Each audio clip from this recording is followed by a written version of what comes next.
Seguramente si estás escuchando o viendo esto que estoy tratando de decir a partir de la segunda década del siglo XXI, te preguntarás por qué este tipo tiene que decir quién soy yo o quién me autoriza a ser quien soy.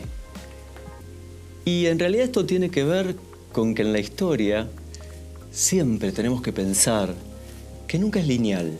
Siempre tiene altos, bajos, retrocesos, avances.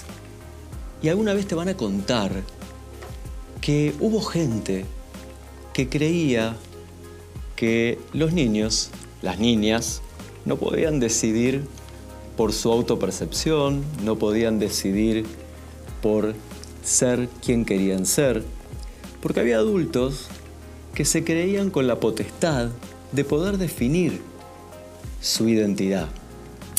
Y en nuestro continente, en nuestra Argentina, todo lo que tiene que ver con la identidad, todo lo que tiene que ver con la construcción histórica, tiene una historia.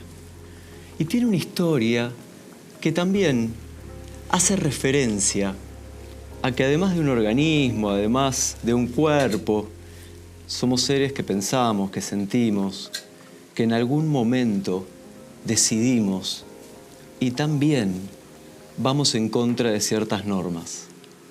Vos sabés que hubo una época en la Argentina en la cual solamente se pensaba que podía haber niños y niñas. Hoy, quizás vos ya lo sabés, porque quizás estás en este momento, en esta situación, sabés también que cuando comenzaron a aparecer niños o niñas que se autopercibían de una manera diferente a la cual su género fue asignado al nacer, se los patologizó. Se habló de despersonalización, se habló de familias que intentaban pervertir a sus hijes. Y te digo hijes y seguramente te tengo que contar también que hubo alguien que dijo que no podíamos hablar con la E para hablar de genéricos, porque en realidad no estaba avalado por la Real Academia Española. ¿Ves cómo seguimos siendo colonizados en ese punto, ¿no? En nuestra historia. Lo que sí te quiero contar es que desde hace más de 10 años en la Argentina, en el mundo, hay un cambio que se viene dando donde cada vez más los niños, las niñas, les niñas no son objeto de cuidado y protección solamente, son sujetos de derecho. Y pueden decidir, y pueden pensar, y pueden de alguna manera también autoconstituirse como sujetos. Mirá, hace un tiempito había un alumno mío que estaba mal. Tenía 7 años, hoy ya tiene más. Y estaba tomando medicación. Estaba con un cuadro supuestamente de psicosis y, como te contaba antes, de una despersonalización. Cuando me acerqué y pude hablar con él, me dijo que por favor no lo llamara Juan, que lo llamara de otro modo. Y ese otro modo era un modo de un género que no correspondía con el que le habían asignado al nacer. Eso era la despersonalización. ¿Sabés que cuando empezamos a llamarlo como quería que la llamáramos, no hubo más necesidad de medicación, no hubo más necesidad de patologización y en ningún momento hubo necesidad de explicar nada más? Somos seres que nacemos con un cuerpo, seres que nacemos con órganos genitales, pero lo que hacemos luego y lo que percibimos luego es una construcción. Del mismo modo que la infancia, porque vos pensás que hasta el siglo XVII no existía el concepto de infancia. ¿Me lo podés creer? Hasta el siglo XVII los niños eran considerados adultos en miniatura. Y en el siglo XVIII aparece el concepto de adolescencia. Entonces, ¿cómo no vamos a ser producto de una construcción social? Y ahí es donde te vuelvo a decir el lenguaje. Esa famosa E que incomoda, que enoja. Pero si no sos masculino, si no te sentís identificado con lo femenino, ¿no necesitamos crear palabras nuevas? ¿No necesitamos crear pronombres nuevos? Cuando estamos diciendo que no utilicemos un lenguaje llamado no sexista o inclusivo, ¿no estamos anulando una subjetividad? No es un problema de la lingüística, no es un problema de la semántica o de la literatura, es un problema de identidad. ¿Cómo nos llamamos? Nosotros creamos al lenguaje. Nosotros utilizamos al lenguaje y nuestro lenguaje crea nuestras realidades, no a la inversa.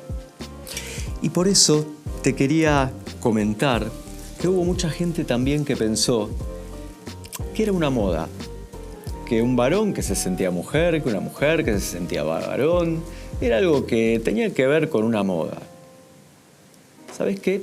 Después de más de 10 años en la Argentina, de una ley que se llama identidad de género, solamente el 4% de las personas que hicieron una transición de un género a otro volvieron al género autopercibido.